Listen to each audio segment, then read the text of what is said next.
का स्वागत करते हैं। तमाम जो क्रांतिकारी साथी आए हैं, लखनऊ विश्वविद्यालय के हमारे बादशाह के साथी आए हैं, तमाम सारे जन संगठन के साथी आए हैं, हम आप सभी का स्वागत करते हैं। और इस लड़ाई में साथियों लड़ाई जो है बहुत बड़ी है। जैसा कि आप लोगों ने मंडल कमीशन का दौर हमारे बुजुर्गों ने देखा था कि 1979 में मंडल कमीशन गठित हुआ और 80 में मंडल साहब ने रिपोर्ट को सौंप दी। उसके बाद 11 साल जो है वो ठंडे बस्ते में रखा रहा।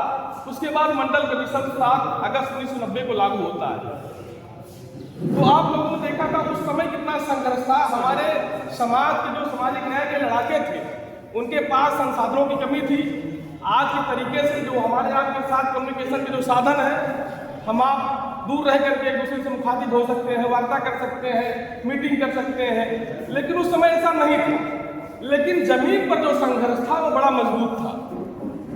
और कहीं कहीं आज जब हम देखते हैं और राजनीतिक जो दल थे, एक साथी वीरेंद्र यादव ने बात कही, बहुत महत्वपूर्ण बात कही। उस दौर में जो राजनीतिक दल थे, जो राजनीतिक कार्यकर्ता थे, जो हमारे समाज से जमीन जुड़े हुए नेता थे, वो समाज के प्रति, अपने वर्गीय हित के प्रति ईमानदार हुआ करते थे। अभी आपने कहा, आज आप लोग देख रहे हैं चुनाव में वो जो है दलितों पिछड़ों के हिमायती होने की बात करते हैं, चुनावी नारा देते हैं।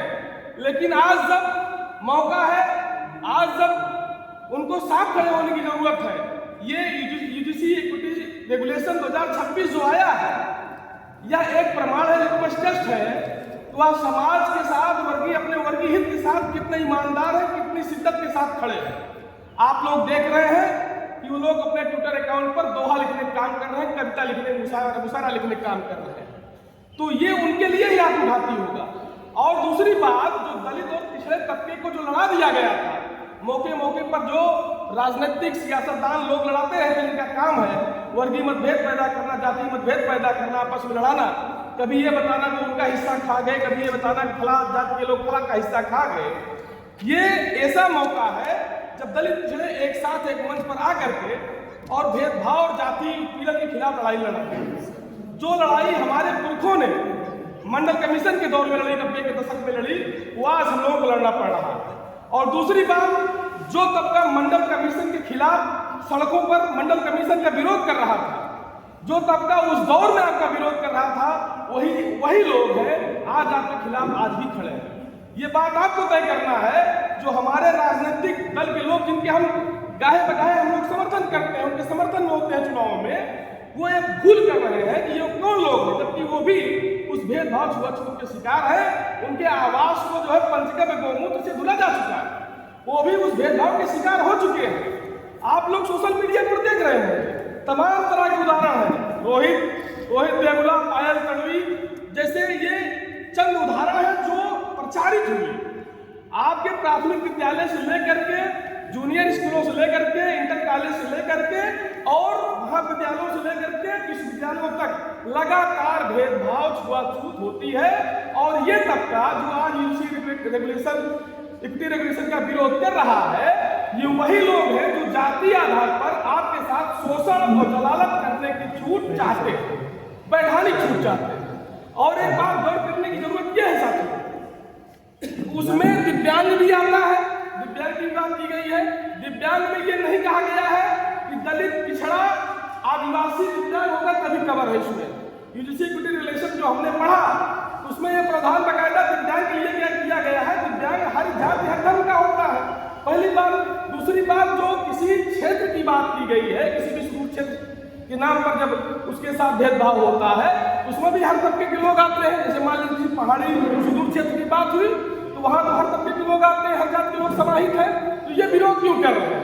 अब ये कहते हैं कि जो है भाई इसका दुरुपयोग होगा, तो दुरुपयोग तो 302 का हो रहा है, दुरुपयोग 307 का हो रहा है, या कौन सी ऐसी धारा IPC CRPC में बनी हुई है इसका दुरुपयोग नहीं हो रहा है। तो ये अपने हिसाब से नैरेटिव करने का काम कर रहे हैं।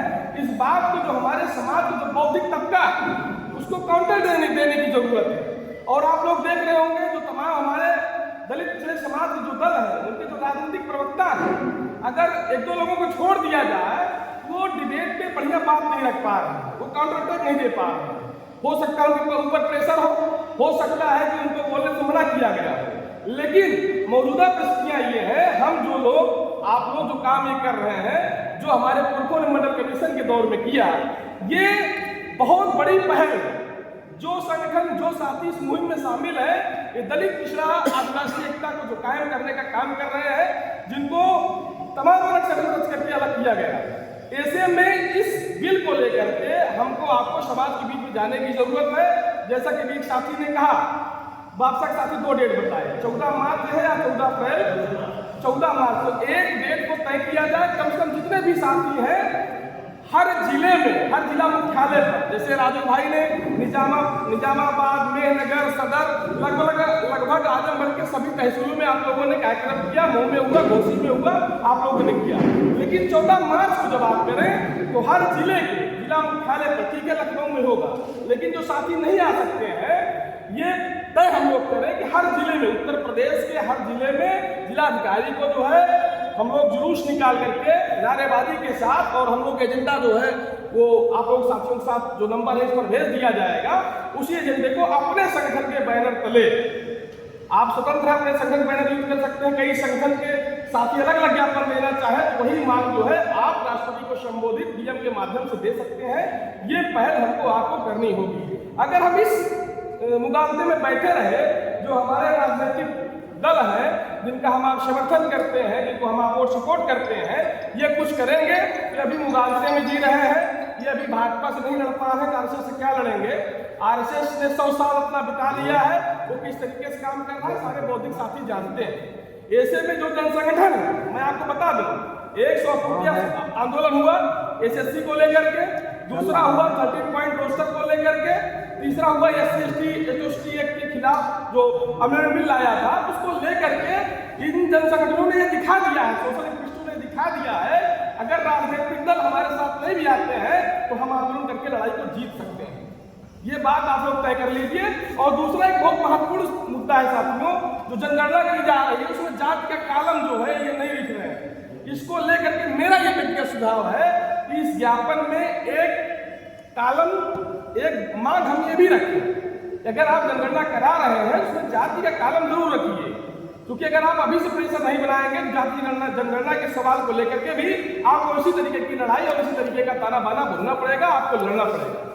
और हम विश्वास दिलाते हैं कि अब तक तबीयत भी हमारी खराब थी, राजू भाई से तमाम साथियों से तमाम बातें हो रही थी, तो हम लोग अभी अपने अवध क्षेत्र में कार्यक्रम नहीं कर पाए हैं।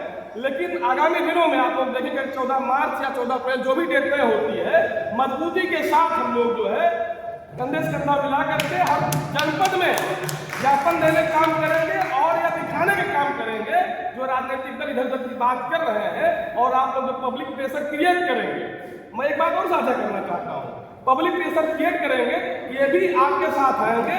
साउथ में हमने देखा साथियों, साउथ में हमने देखा कि साउथ में जो है जो सामाजिक संगठन है उनका प्रेशर जो है राजनीतिक दलों पर होता है, और हमारे जो है प्रदेश में खास करके उत्तर प्रदेश और बिहार, उत्तराखंड जैसे हिंदी भाषी बेल्ट में यहाँ क्या होता है, राजनीतिक दलों का प्रेशर सोशल एक्टिविस्टों पर और राजनीतिक दलों का प्रेशर समाज संगठनों पर होता है।